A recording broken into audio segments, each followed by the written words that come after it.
অতিরিক্ত গরম, আবার এখন ফলের রাজার মরশুম। আমাদের সঠিক সময়ে সঠিক জিনিস ব্যবহার করতে হবে।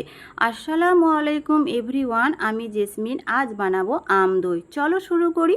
একটা ছাকনাতে 100 গ্রাম টক দই, 100 গ্রাম মিষ্টি দই 1 ঘন্টা আগে থেকে পানি ঝরতে দিলাম। গ্যাসে একটা কড়াই বসালাম, 3টে আমের পাল্প আমি দিয়ে দিলাম। কালার এবং ফ্লেভার আর একটু স্ট্রং করার জন্য আমি ব্যবহার করলাম ম্যাঙ্গো ফ্লেভার উইথ কালার। তোমরা চাইলে স্কিপ করতে পারো।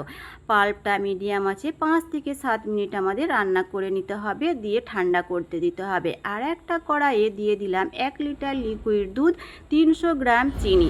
তোমরা চিনিটা বাড়িয়ে বা কমিয়ে নিতে পারো। 1 লিটার দুধ আমাদের 750 করে নিতে হবে।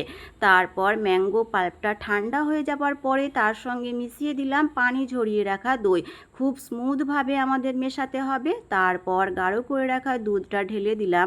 দুধটা ঢালার আগে একটা আঙ্গুল ডুবিয়ে দেখবে যে গরমটা সহ্য করতে পারছো, তারপর ঢালবে, না হলে কেটে যেতে পারে বেশি গরম থাকলে।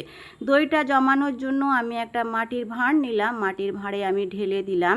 তারপরে একটা অ্যালুমিনিয়াম কয়েল আমি চাপা দিয়ে দিলাম, যাতে বাইরের হাওয়া না ভেতরে ঢুকে যায়। তারপর একটা গরম জায়গায় বসিয়ে দিলাম, তার উপরে একটা তোয়ালা চাপা দিয়ে দিলাম, সারা রাতের জন্য রেখে দিলাম। সকালে দেখলাম কি সুন্দর বসেছে। ফ্রিজে রেখে ঠান্ডা করে খেলেই হয়ে যাবে। ভালো থেকো, সুস্থ থেকো।